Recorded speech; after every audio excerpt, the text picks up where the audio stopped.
Subcommittee on Oversight and Investigations is now recognized for 5 minutes. Thank you, Madam Chair. I thank the witnesses for appearing. Mr. Zandi, if we had not had a global pandemic, shut down the world's economy, disrupted supply chains, if we hadn't had a war in Ukraine, would this be a different conversation that we are having today? Oh, absolutely. Those two massive, unprecedented shocks to the supply side of the economy are the principal reasons for the very high inflation we're suffering through right now. And another person made the point earlier, one strong piece of evidence of that is this inflation that we're suffering through now is across the globe in all parts of the world. And it just drives home the point that these two supply shocks are difficult for any country to navigate through, and certainly we're struggling as a result of it. There's other reasons, but those are the two key reasons for this high inflation. I raise these issues because I defend President Biden. I think President Biden has done a pretty good job under the circumstances that he's had to negotiate. And I think that for us to just allow it to be said simply that these are Biden problems, this is an extortion of the facts. It's not just an exaggeration.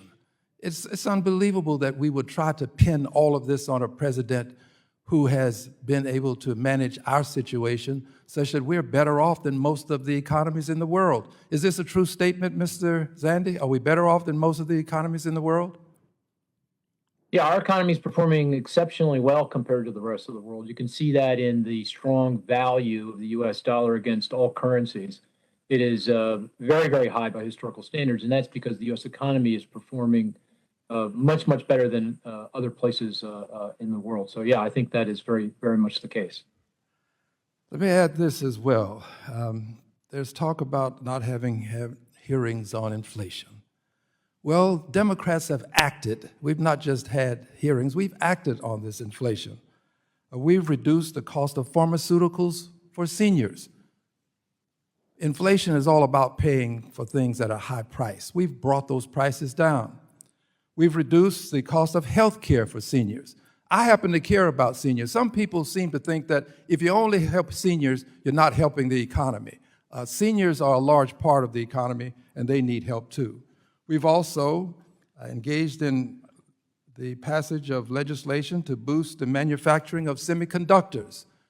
This is a real problem for us, having semiconductors made abroad, and we can bring down the cost of cars by dealing with the cost of semiconductors.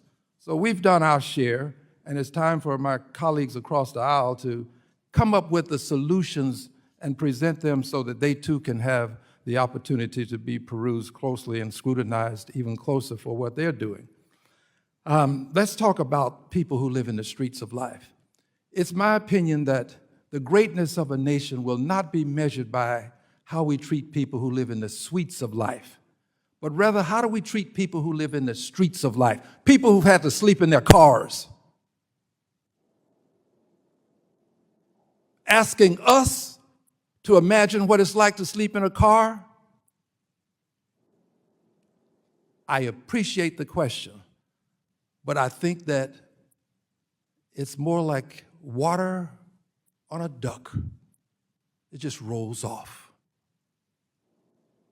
Never had to sleep in cars. We live in a different world. If people who sleep in cars were making these decisions, you'd get different results.